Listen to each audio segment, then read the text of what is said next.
علیکم۔ خداوند متعال سے دعا ہے کہ آپ جہاں کہیں بھی ہوں صحت اور سلامتی کے ساتھ ہوں۔ نہج البلاغہ کے اس پہلے ایپیسوڈ اور پہلے جلسے میں آپ کا استقبال ہے۔ نہج البلاغہ کیا ہے؟ نہج البلاغہ حضرت علی علیہ السلام کے خطبات، خطوط اور کلمات قصار کا مجموعہ ہے۔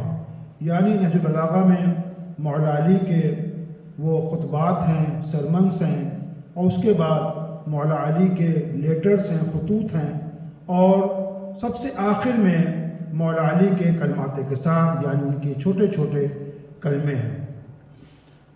اب سوال یہ ہوتا ہے کہ نہج البلاغہ کو جاننا یا اس کا مطالعہ کرنا کیوں ضروری ہے؟ ہم کیوں جانیں نہج البلاغہ کو؟ تو عزیزوں، نہج البلاغہ جیسا کہ عرض کیا کہ مولا کائنات کے مولا علی کے کلمات کا مجموعہ ہے، اور اب سے کچھ سال پہلے جب ہمارے کسی دوست کا، کسی عزیز کا کوئی خط آتا تھا تو محبت کا تقاضا یہ ہوتا ہے کہ اس خط کو کھولا جائے، اس خط کو پڑھا جائے، اس کے پیغام کو پڑھا جائے۔ اور آج کے زمانے میں واٹس ایپ اور سوشل میڈیا پر جب ہمارے کسی عزیز کا، کسی دوست کا کوئی میسج آتا ہے، کوئی پیغام آتا ہے، تو ہم اس کو فوراً دیکھتے ہیں، فوراً چیک کرتے ہیں، فوراً پڑھتے ہیں کہ ہمارے دوست نے، ہمارے عزیز نے کیا کہا ہے۔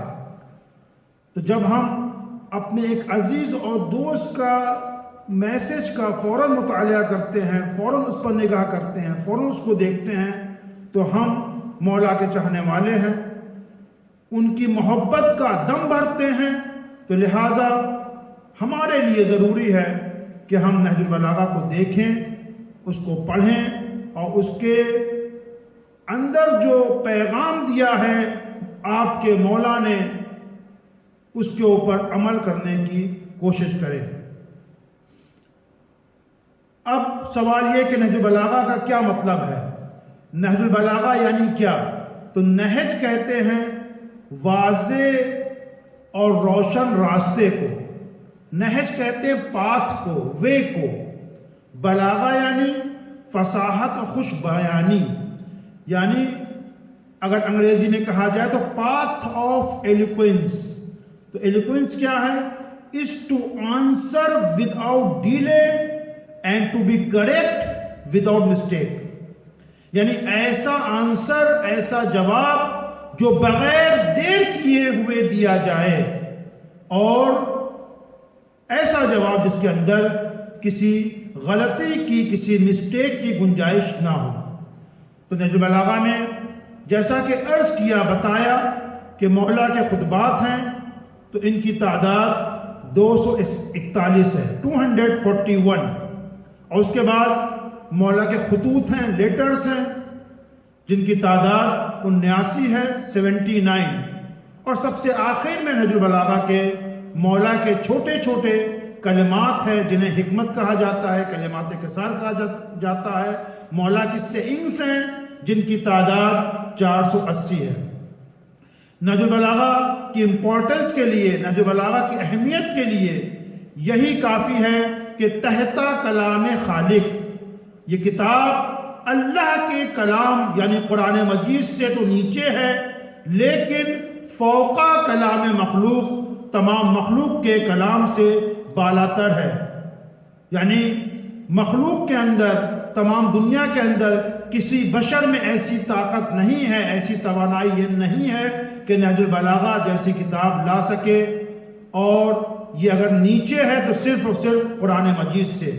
اور شاید اسی لیے اس کے جو مؤلف ہیں، نہج البلاغہ کو جمع کرنے والے ہیں، سید رضی نے جو ہے اس کی سند نہیں لکھی، یعنی یہ کلمہ کس سے ہوتا ہوا ان تک آیا، یہ نہیں لکھا، کیونکہ کلمہ خود بتائے گا، لیٹر خود بتائے گا، خطبہ خود بتائے گا کہ یہ کس کا کلام ہے۔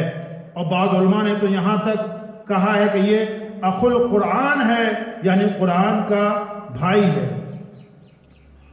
قرآن مجید کے جس طرح ترجمے موجود ہیں اور مفسرین نے قرآن مجید کی تفاسیریں لکھی ہیں، اسی طرح سے نہج بلاغہ کو بھی سمجھنا آسان نہیں ہے، لہٰذا علماء نے زحمت کی ہے اور اس کے اوپر مختلف ترجمے لکھے گئے ہیں، مختلف شرحیں لکھی گئی ہیں جو آج ہمارے درمیان موجود ہیں۔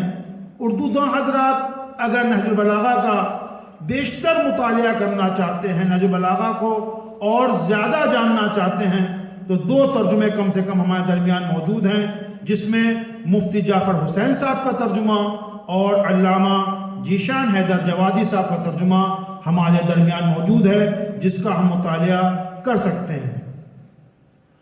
بعض اوقات دیکھنے میں یہ آتا ہے کہ اگر میں آپ کو انشاءاللہ آنے والے دروس میں، آنے والے جلسات میں کچھ کلمات کو بیان کروں گا تو جس کے ذریعے سے ہم نہج بلاغہ سے اور قریب ہو سکیں گے، تو ہو سکتا ہے کسی کلمے میں کہ نمبر میں فرق نظر آئے۔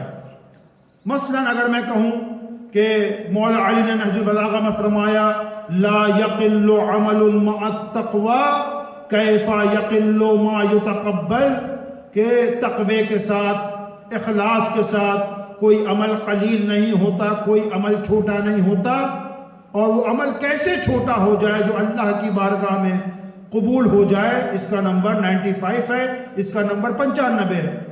اور میری گفتگو کو سننے کے بعد، میرے کلاس کو سننے کے بعد کوئی طالب علم، کوئی ٹینیجر، کوئی جوان و نوجوان جائے اور جانے کے بعد چیک کرے تو اسے 95 نمبر پر یہ کلمہ نہ ملے، بہت ممکن ہے یہ ہو سکتا ہے۔ تو اس کا جواب یہ ہے کہ یہ نہج بلاغہ جو اس وقت ہمارے درمیان موجود ہیں، اس کے کئی خطی نسخے تھے، تو لہذا جو پبلشر نے چھاپا اس کو مختلف نسخوں سے چھاپا، تو کلمات میں 2-4 کے فرق کے ساتھ آپ کو کلمہ مل سکتا ہے۔ یعنی اگر 95 میں نے بتایا ہے 95، تو ہو سکتا ہے کسی نہج البلاغہ میں اس کا نمبر 91 ہو، 92 ہو، یعنی 4 کم ہو، 3 کم ہو، یا پھر کسی نہج البلاغہ میں اس کا نمبر 97 ہو، 98 ہو، 3-4 کے بعد مل جائے، لیکن آپ کو وہ کلمہ 2-4 کلمات کے آگے اور پیچھے آپ کو مل جائے گا۔ تو بہرحال اس کے اندر 241 خطبات ہیں، 79 مولا علی کے لیٹرز ہیں، اور 480 اس کے اندر مولا کے کلمات ہیں، کلمات کثار ہیں، حکمتیں ہیں۔ خطبات میں معمولاً مولا علی نے توحید کے بارے میں گفتگو کی ہے، اس کے بعد دنیا کے بارے میں گفتگو کی ہے، پھر ملائکہ کے بارے میں، پھر خلق کائنات کے بارے میں، شیطان کے بارے میں مولا نے گفتگو کی ہے، اور تقوی کے بارے میں۔ اس طرح کے جو مضامین خطبات میں مولا نے بیان فرمائے ہیں۔ اس کے بعد خطوط آتے ہیں جن کی تعداد عرض کیا کہ 79 ہے، 79 ہے۔ اس کے اندر مولا نے اپنے دور حکومت میں، ظاہری حکومت کے زمانے میں، اپنے جو سفراء تھے ان کو خطوط لکھے ہیں، تو اس کے اندر زیادہ تر دستور العمل ہے، رولز اور ریگولیشنز ہے کہ کس طرح سے حکومت کو چلایا جائے، اور آخر میں مولا کی حکمتیں ہیں چھوٹی چھوٹی۔ تو انشاءاللہ آنے والے جلسوں میں ہم انہی حکمتوں کو اوپر زیادہ فوکس کریں گے، اور خصوصاً وہ حکمتیں جو ہماری روزمرہ کی زندگی سے وابستہ ہیں، تاکہ ہم ان حکمتوں پر عمل کر کے اپنی زندگی کو اور بہتر بنا سکیں اور اچھا بنا سکیں۔ اور بعض نے نہج بلاغہ کی پر شک کیا ہے کہ اتھینٹک ہے یا نہیں ہے، یعنی ان کا کہنا یہ ہے کہ نہج بلاغہ یہ مولا کا کلمہ نہیں ہے، مولا کے کلمات نہیں ہے اس کے اندر، بلکہ خود نعوذ باللہ سید رضی نے اس کو جو ہے وہ اپنی طرف سے گڑھ لیا ہے، اپنی طرف سے لکھا ہے اور اس کو مولا سے منسوب کر دیا ہے۔ تو ان کی خدمت میں یہ عرض ہے کہ یہ خطبات یا یہ مولا کے کلمات جو سید رضی نہج بلاغہ میں لے کر آئے ہیں، ان کی ولادت سے 200 سال پہلے بعض کتب میں، بعض کتابوں میں موجود تھے۔ نہج بلاغہ کو سید رضی نے لکھا نہیں ہے بلکہ کمپائل کیا ہے، آپ مؤلف ہیں، آپ نے مختلف کتابوں سے مولا کے خطبات کو، مولا کے خطوط کو، مولا کی سینس کو، مولا کے کلمات کثار کو جمع کیا ہے اور اسے پیش کیا ہے۔ آپ نے نہج بلاغہ کو لکھا نہیں ہے۔ انشاءاللہ اگلے جلسے میں ہم نہج البلاغہ کے مؤلف سید رضی کی زندگی کے بارے میں گفتگو کریں گے۔ والسلام علیکم ورحمۃ اللہ وبرکاتہ۔